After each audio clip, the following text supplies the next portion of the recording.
સાહેબ ભગવાન રામ વનમાં ગયા ને બાપુ, વનમાં ગયા એટલે જંગલમાં જે વનમાં જેટલા સંતો વસતા હતા એ બધા ભગવાનને ખબર પડી કે ભગવાન વનમાં આવ્યા છે, ભગવાનને વનવાસ મળ્યો છે, ભગવાન વનમાં છે એટલે બધા રાજી. અને એમાં વળી સંતો બેઠા બેઠા વાત કરતા હતા ભગવાનના પ્રસંગોની કે ભગવાન જ્યારે અયોધ્યાથી નીકળ્યા અને જ્યારે વિશ્વામિત્ર લઈને નીકળ્યા, રસ્તામાં એમ કહેવાય કે અહલ્યાનો આશ્રમ આવ્યો અને અહલ્યાને પગની રજ અડી ગઈ અને એમ કહેવાય કે અહલ્યા છે એ પાછી સ્ત્રી બની ગઈ.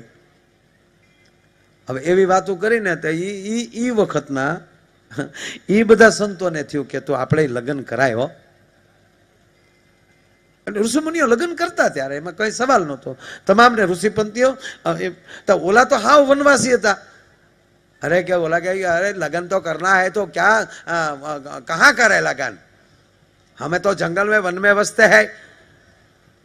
તો એક સંતે શું કીધું ખબર? સાંભળજો. ભગવાન વનમાં હતા ને ભગવાનને થયું કે મારા આ બધા જે ભજન કરે છે ને આવું કરે, હવે આનું કરવું શું?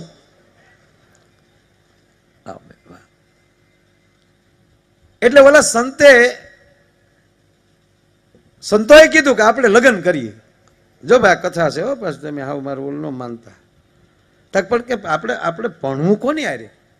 અમારા આપણે મંગલનાથ બાપુ હતા ને જુનાગઢ, મંગલનાથ બાપુની જીપ શંકરનાથ હાંકતા. શંકરનાથ બાપુ જેને જોયા છે ને ખબર છે, શંકરનાથ બાપુ છે મોઢું ત્રાહું હતું. હજી 2-5 વર્ષ પહેલા જ એને દેહ છોડ્યો, એ તો હમણાં સુધી હતા.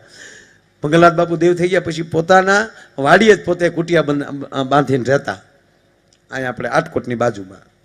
પણ શંકરનાથની જીપ હાંકતા બાપુની. તો શંકરનાથને કોઈ પૂછતું કે બાપુ લગ્ન કરવા નહીં કદવા હોય તાદી વાદી કદા હે, આવું હવાઈણ કરાવતા શંકરનાથ બાપુ. એમ આ સંતોએ કીધું કે લગ્ન કોને યાર કરવા? એટલે એક સંતે એવું કીધું કે આપણા જંગલમાં આ પથ્થરો છે ને મોટા, એને કંડારી અને સ્ત્રીઓની ઘોડે જેવા બનાવી નાખી અને પછી ભગવાન નીકળે ને ત્યારે એની રજ અડાડશું એટલે સ્ત્રીઓ થઈ જાય. ભગવાન કે કરી ભર્યા આ નોખે ધંધા તો બધા વળી ટાંકણા લઈ લઈને સોટી ગયા. હોની મુખે ઐશ્વર્યા રાય યાદ આવ્યા તો એની જેવા કોઈ કંડાર નાખ્યા, હોની મુખે મળ્યા કંડારવા. એ કે ભગવાન જેથી નીકળશે એટલે અહલ્યા મળી સ્ત્રી થઈ જાય, અહલ્યામાંથી અહલ્યા થઈ જાય એટલે આપણે કાંઈ વાંધો નહીં, આપણા પથ્થરમાંથી સ્ત્રી થઈ જાય. તો બધા મળ્યા પૂતળીઓ ચાર કરવા. એમાં ભગવાન લીલા ચાલુ હતી એટલે ભગવાન રોવા મળ્યા. માં જાનકીનું અપહરણ થયું એટલે ભગવાન રોવા મળ્યા, સીતા ક્યાં છે, મારી સીતા ક્યાં છે? તો ઋષિઓએ કીધું ભગવાન રોવે શું કામ? તો કે જે માં જાનકી હારે હતા ને એનું અપહરણ થઈ ગયું એટલે ભગવાન રોવે છે. તો એક સંત કે સ્ત્રી કે વિयोग में रोना भी पड़ता है? तक रोना पड़ता है, तक तो पाणा नहीं मांगता है, बनी રાખો तो ये नहीं करना है. ભગવાન રાજી બહુ છે કે મારા એક રોણાએ જો સંતોના એટલા વિચાર ફેરી નાખ્યા તો મારું રોણું પણ મંગલ છે. ભલા માણા તમે સાંભળી જો આ ભગવાન. અને ભગવાન સામે કારીગરી કરવાની નહીં, ભગવાન સામે બિલકુલ હોશિયારી નહીં કરવાની. એક એવો શિલ્પકાર સાહેબ કે એવી મૂર્તિઓ બનાવતો હતો અને એટલો એમ કહેવાય કે એની મૂર્તિઓ બધે વખાણાતી હતી અને એમાં લઈ એનો મગજ ફર્યો, પોતાની મૂર્તિઓ મળ્યો બનાવવા અને સાહેબ પોતાના પૂતળા બનાવી નાખ્યા. એમાં એનું મૃત્યુ આવ્યું. યમરાજા ગોતવા આવ્યા એટલે આને શું કર્યું, એને એના પૂતળાની લાઈનમાં પોતે જ ઉભો રહી ગયો. યમરાજા ગોતી નો કે અમારે હાસો ગયો. પાછા યમરાજા તો વયા ગયા. ભગવાન કે શું થયું? એ કે આરા પસા ઉભા અમારે મારે લેવો કોને? હે ખરખા પસા. ભગવાન કે એ ખરખા પસા હોય જ નહીં. આપણે કોઈ દી એ ખરખા બે મોઢા નથી બનાવ્યા જ નથી. એ આપણી ફેક્ટરીનો મુદ્દો જ ન હોય કે હા પ્રભુ એ ખરખા પચા મારે લેવા કેમ? ભગવાને કીધું જોયું કે કારીગર હારો છે. ભગવાન કે રહેવા દે, મારે હારે એની હોશિયારી નહીં હાલે.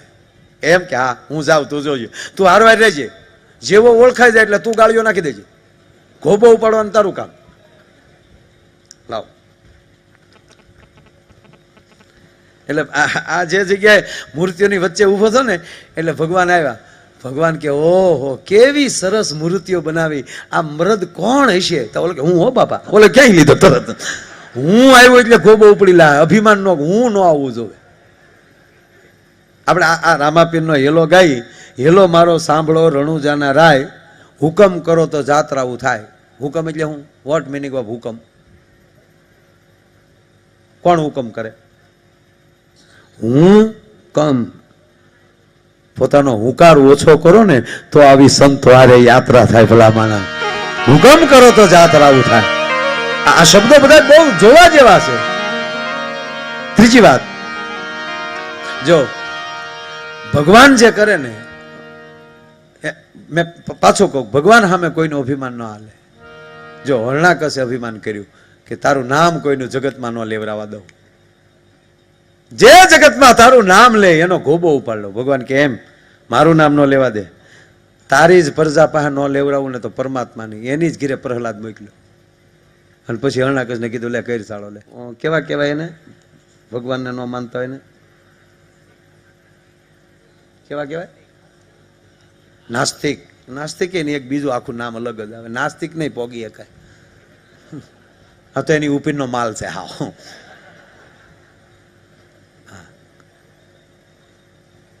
ટૂંકમાં એ આવે, એ અંગ્રેજીમાં નામ છે પણ આપણે એમાં નથી જવું.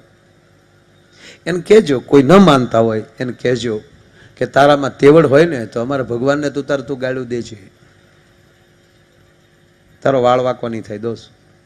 કારણ કે કુતરા ભણતા હોય તો હાથી સામું ન જોતો હોય તો ઓલો તો હાથીનો નાથ છે, જગતનો નાથ છે, એ કાંઈ થોડો તારી સામું જોવે. અહીંયા આપણે બકાલું વેસવા વાળો એમ કે હમણાં મારે મોદી સાહેબ એને વાંધો પડી ગયો છે. કેમ હાસું માનવું આપણે? કહો મને. હમણાં પણ સાહેબ આ આચાર સંહિતા લાગી ગઈ કા. પણ એક પ્રાર્થના કરું ભાઈ, બધા જે અહીંયા બેઠા છો એને, ટીવીમાં સાંભળો છો એને, મતદાન કર્યા વગર કોઈ રહેતા નહીં. મતદાન કરવું એ આપણો જન્મજાત અધિકાર છે. કેને દેવો મત એ નિર્ણય તમારે કરવાનો. એ તો તમારું મન કહેશે ને ત્યાં જ આંગળી વહી જાય, ભલે ગમે એની ગાડીઓમાં ફરતા હો. આ નક્કી છે સાહેબ, મેં અનુભવ કરેલો છે. તમે ગમે એની ગાડીમાં ફરતા હો પણ જ્યારે તમે મત દેવા જાઓ ત્યારે નિર્ણય તમારું મત એટલે મન, એ મન જ તમારું ત્યાં આંગળી લઈ જતું હોય. પણ આળહમાં ન રહેતા, કોને મત દેવું ને આવું ન ચાલે સાહેબ. મત નથી દેતા ને એ આ દેશની લોકશાહીનું ખંડન કરે છે. તમારે મત દેવો એ તમારો જન્મજાત અધિકાર છે. મત દીધા વગર રહેતા નહીં. સાથે મળીને આપણે બધા ચૂંટણી ઉત્સવ ઉજવીએ સાહેબ. આ એ ઉત્સવ છે. પહેલા ધીંગાણા થતા ત્યારે માઇન્ડ નવો રાજા થતો હતો. વગર ધીંગાય ત્યારે આંગળીને બટન દિવ્ય ફાટ દીને દિલ્હી ભેગું થઈ જાય, એમાં પછી કાંઈ ઢીલું પડાય. મત દેજો બધા ભાવથી. હા, હોની માના હમ ખાઈને મત દેજો. કોને ગયો એ મારો નાથ જાણે, પણ મત દેજો. ફરી વાર પ્રાર્થના કરું, ગરવી ગુજરાત બધાય એક ચૂંટણી ઉત્સવ ઉજવે એવી મારી ખાસ નમ્ર અપીલ. હા, મત દેજો. દેવો જોઈએ. એક જણો ફૂલ પી ગયેલો ને મત દેવા જોઈએ. બોલો, હા, બટન દબાઈ જાય, અડધો કલાક થઈ. ઓલા અધિકારીઓ કીધું એ ભાઈ એ દે ને, એ ભાઈ ઉભા રહો એમ કે નિર્ણય ગાય ગાનો કરવાનો હોય. એક ભેગો આખો સાંસદ ઉભો થતો હોય, એમ ન જોવું પડે. એક અધિકારી ખીજાને કીધું દઈ દે, તારી માં વાહ લાઈન છે, દઈ દે. એ કે હું નક્કી કરું છું કે કઈ પાર્ટી વાળાનું મેં પીધું. લે, આવું પાતા શીખવાડતા હોય એને મત દેતા નહીં. નહીં, પવિત્રતાથી હાલો, પવિત્રતા બનાવો દેશને, અને જ્ઞાતિવાદને દૂર કરીને હાથે હાથ મેળવીને 18 વરણ એક થઈને ભારતને બચાવીએ.